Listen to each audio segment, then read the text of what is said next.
Pernah nggak sih merasa malas banget, pengen ngerjain sesuatu, tapi ujung-ujungnya malah rebahan sambil scroll HP? Tahu-tahu waktu udah habis dan kerjaan nggak ada yang kelar. Malas itu manusiawi, tapi kalau dibiarkan terus, bisa bikin hidup berantakan.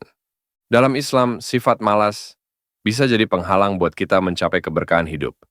Tapi tenang, Islam juga punya solusi jitu buat mengatasi rasa malas ini. Kenapa malas bisa jadi masalah? Malas nggak cuma bikin kita kehilangan waktu, tapi juga kesempatan. Bayangkan, kalau setiap hari kita menunda-nunda, lama-lama impian kita cuma jadi angan-angan. Dalam Islam, bekerja keras dan memanfaatkan waktu dengan baik itu sangat dianjurkan. Rasulullah Shallallahu Alaihi Wasallam bersabda, "Ya Allah, aku berlindung kepadamu dari kelemahan, kemalasan, ketakutan, dan kekikiran." HR Bukhari and Muslim. Hadis ini menunjukkan kalau malas adalah sesuatu yang harus kita hindari. Kalau Rasulullah aja berdoa agar dijauhkan dari malas, apalagi kita. Penyebab malas menurut Islam.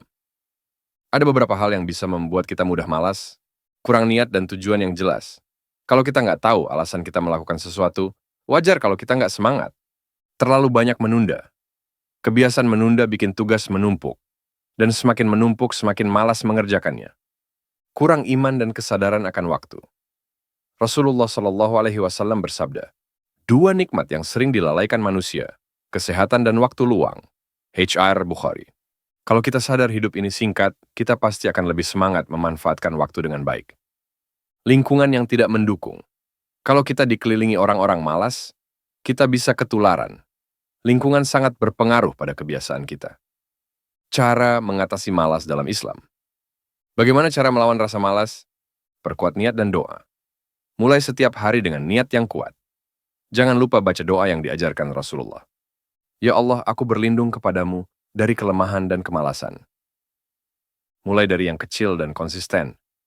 Dalam Islam, ada konsep istiqomah, yaitu konsisten dalam melakukan kebaikan, meskipun kecil. Daripada menunggu mood bagus, lebih baik mulai aja dulu walaupun sedikit. Ingat tujuan akhirat. Kalau bekerja hanya untuk dunia, semangat kita bisa naik turun. Tapi kalau kita ingat bahwa setiap usaha kita bisa menjadi ibadah dan membawa keberkahan, kita akan lebih termotivasi. Manfaatkan waktu pagi. Rasulullah Shallallahu Alaihi Wasallam bersabda, Ya Allah, berkahilah umatku di waktu paginya, HR Abu Daud. Jadi jangan kebanyakan begadang dan coba biasakan bangun pagi supaya lebih produktif. Cari lingkungan yang positif. Rasulullah Shallallahu Alaihi Wasallam bersabda, perumpamaan teman yang baik dan teman yang buruk, seperti penjual minyak wangi dan pandai besi. Penjual minyak wangi bisa memberimu aroma yang harum, sementara pandai besi bisa membakar bajumu. HR, Bukhari and Muslim. Mau semangat? Dekatkan diri dengan orang-orang yang rajin dan punya pola hidup produktif. Kesimpulan, malas bukan cuma soal kebiasaan, tapi juga bisa berdampak pada kehidupan dunia dan akhirat. Kalau kita terus menunda, kita bukan cuma kehilangan waktu, tapi juga keberkahan. Mulai sekarang, coba lakukan satu langkah kecil untuk melawan rasa malas. Bisa dari bangun lebih pagi, nggak menunda pekerjaan, atau mencari lingkungan yang lebih positif.